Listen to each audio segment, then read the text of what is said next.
Dreams are weird. They're a pretty universal human experience. Unless you're a pothead or using some type of medicine, chances are that you've had your fair share of dreams. Dreams are weird because they're a distinct place where the rules of reality simply don't apply. Mundane oddities like walking on the ceiling are perfectly normal inside of a dream. Further oddities like interacting with talking trees who are building a monorail system for sentient AA batteries are really just another night in dreamland. And while these places might feel deeply real when you're in them, they are not real. You can't whisk someone along into your dreamland, show them the strange places that you see when your eyes close and your brain wanders.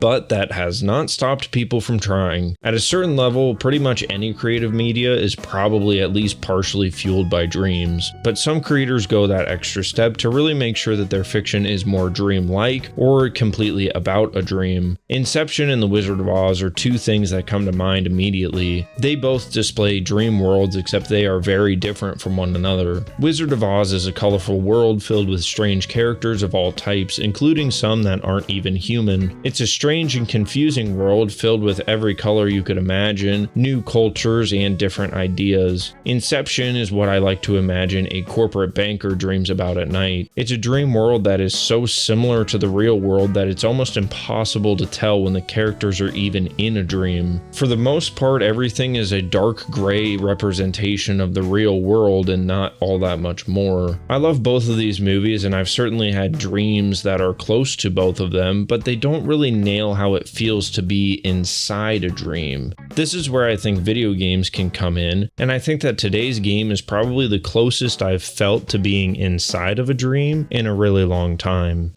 They Grew Lungs and Drowned is a game by indie developer Supposedly Scary, and it's probably the strangest 15 minutes I've had all year. To put it into context, I discovered that Blippi video this year. It'll make you wanna shout, Blippi!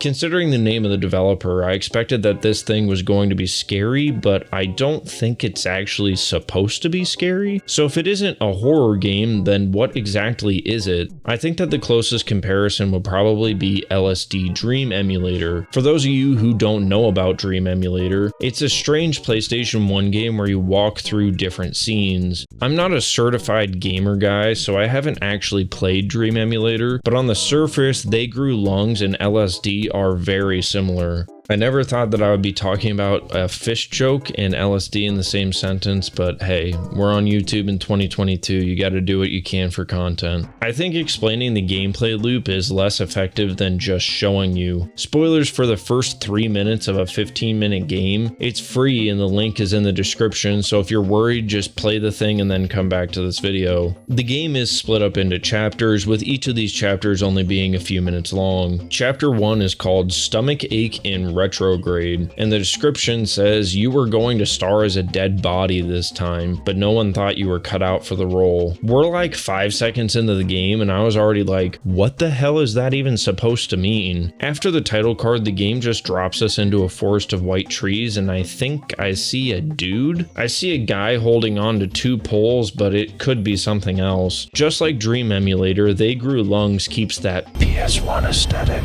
which adds to the dream effect, at least for me. A lot of my dreams are really confusing and they kind of mix and match things together. They're kind of this opaque reality where it's hard to make things out, so this lo-fi look really sells that exact feeling of being in a dream. I have no idea where to go though. Backwards is just a fence and forward has a bunch of road signs with no directions on them. There's also way too many road signs. It makes no sense to have this many road signs back to back, which means it makes exact sense because that's some real dream shit. I just keep trekking forward until a kind of cutscene triggers. It shows that that thing that I could kind of make out actually is the legend Marcus Felix absolutely mogging us with his insane grip strength. Mark is also standing next to some text that translates to drown. Is it significant? I don't know. Is it aesthetic as fuck? Is that even a question? Next we're shown 9 of these guys just kind of straight up vibing before we're introduced to Holy Jesus.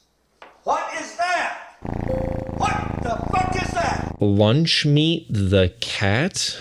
He purrs aggressively at us and tells us some complete nonsense. I try to get the mask he wants me to wear, but it looks like I'm shit out of luck. Further down the trail, there's a shore with a car and the Vibe crew. I also meet a bird who's lost his legs. Reuniting him with his legs teaches us that the interactable items in this game are like Fortnite kids, sweaty as fuck. After doing that, I don't know exactly where to go, so I decided to try and check out the dudes straight vibin', only to fall into a lake and wake up in yet another horrifying abomination that's beyond my comprehension. He wants me to get him fish, so I get him a fish and get whisked away to meet the remains of my broken psyche. He tells me that the KGB awakening has worked, and he greets me as a new sleeper agent before he decides to commit a little vor, sending me into chapter 2. This is all in chapter 1 and takes place in like 3 minutes, and yes, the rest of the game is that off the walls, that strange, and that confusing. And if this hasn't sold you, then I don't know what will. You really need to experience this for yourself. I don't want to spoil the rest of the weirdness. It's better if you just experience the whole thing raw. The game is short and linear, but there are places where you can choose to do or not do something. My first playthrough, I didn't actually find the bird in the first level at all. And while these things don't change the ending, it's worth poking around to find more strange interactions and strange new places. This game does a good job at writing that fine balance between intriguing and terrifying like my dreams often do. My dreams have plenty of characters and places which are objectively pretty terrifying, but they seem perfectly normal while I'm asleep. It's not until I wake up and notice how strange and scary my dream actually was. The only thing that this game doesn't do much of that my dreams do all the time is morphing. In my dreams, I can talk to somebody and have their face turn into something else while I'm watching it. In my dreams, nothing is really ever as it seems. A painting on a wall could actually be a window, or a window could actually be a door. Somebody could turn into an animal right in front of you and it would be just another day in the life. I'm pretty sure that the implementation of something like that would be really difficult, and I think actually trying to make proper visuals of something like that would make it look corny. I don't know how you would make that kind of morph without it being really visually confusing. And also, maybe other people's dreams don't do that. I'm just speaking from personal experience. But now that I'm thinking about it, the only game that I know that does kind of attempt that is Layers of Fear with its environments. In that game, when you look away, you can look back at something and it'll change. So you can turn around and have a whole room change on you out of nowhere. But it doesn't really happen right in front of your eyes like it does in my dreams. And also in my dreams, it doesn't just affect the environment, it can affect people too.